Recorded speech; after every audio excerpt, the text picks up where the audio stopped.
Pam. Pam. My favorite splasher. Splasher, not flasher. It was close. Yeah.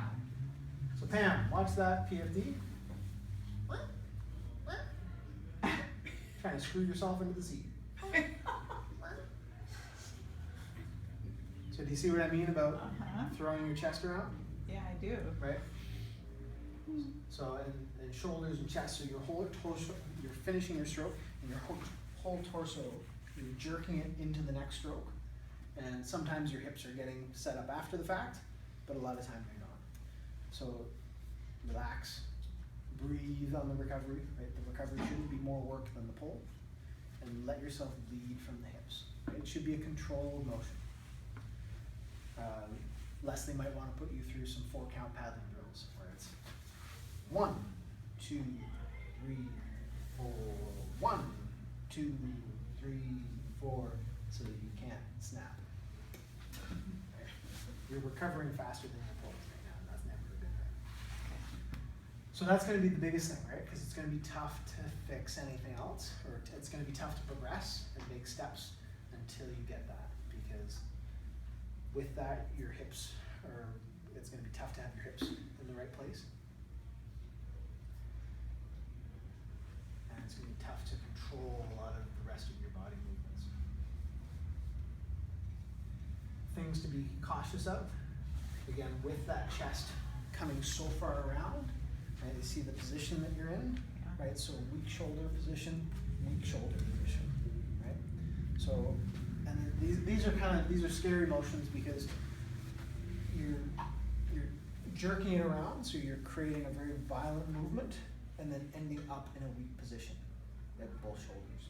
So from a paddling speed perspective, but also from an injury prevention perspective, we really want you to lose that jerkiness and keep the movement down low. Relax your shoulders, relax your chest, let your shoulders move with your hips. Do it in front of a mirror at home, right? Sit on the chair. And don't even worry about it being a paddling movement, but just, right? And there's no particular shoulder, right? I'm not. Yeah. Right? Just press through your heels, right? See, my shoulders end up turned with my hips. My shoulders do what my hips do.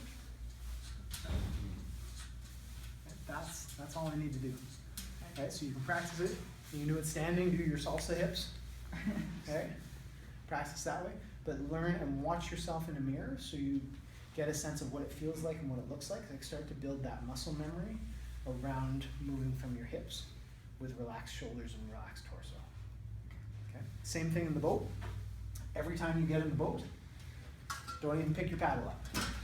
Sit in the boat, just press through your heels. Right.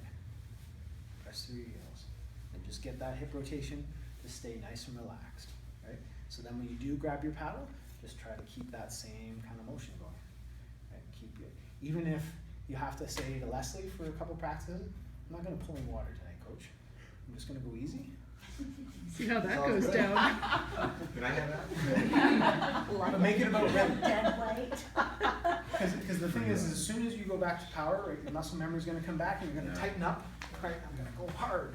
Right? If you can get permission to go even just for a couple practices, and it's just going to be about rhythm, you're just trying to keep pace, you're not trying to go hard. Right? That might, in your own mind, then give you the permission to just focus on moving and not focus on tensing.